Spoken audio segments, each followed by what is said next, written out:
The fall of the oligarch. He ruled from the shadows, not with noise, but with weight. Every room he entered bent around him. Every handshake carried hidden cost. The oligarch had risen from nothing, built an empire in the ashes of collapse, and played the new economy like a chessboard he designed himself.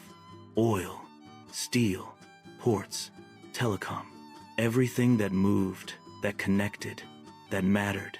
He had a piece of it. The world didn't just know his name, it whispered it. His wealth wasn't just measured in dollars.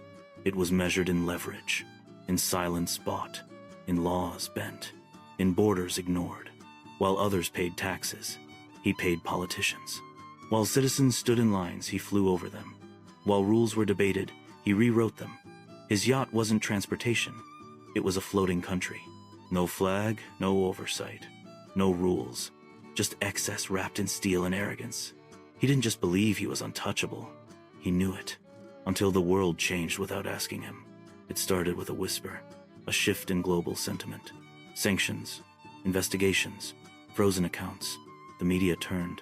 The air around him grew colder. One day, a foreign naval vessel appeared on the edge of international waters. Hours later, his prized superyacht, a $500 million floating palace, was seized. No warning, no negotiation, just silence, and then chains.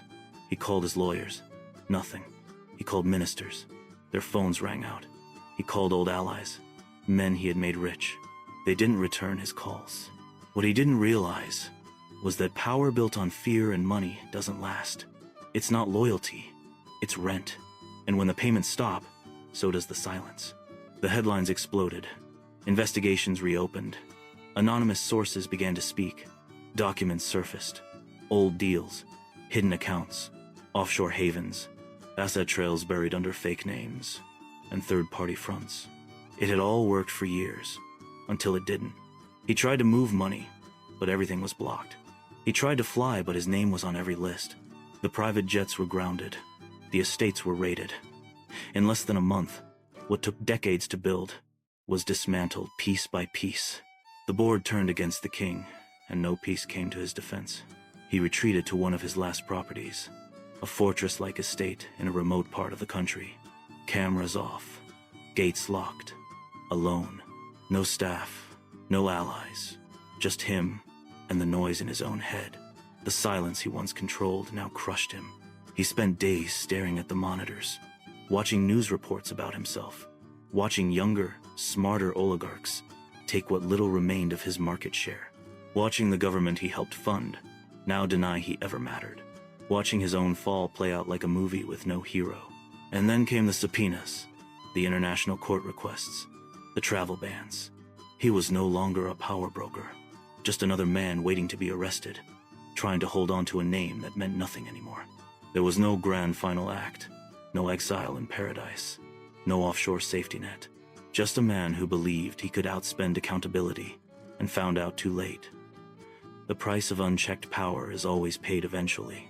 He had played the long game, but he played it like he would never run out of time.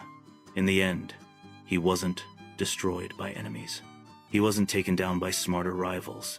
He wasn't undone by betrayal. He was undone by the one person no amount of money could silence, himself. The fall was loud, but the cause was quiet.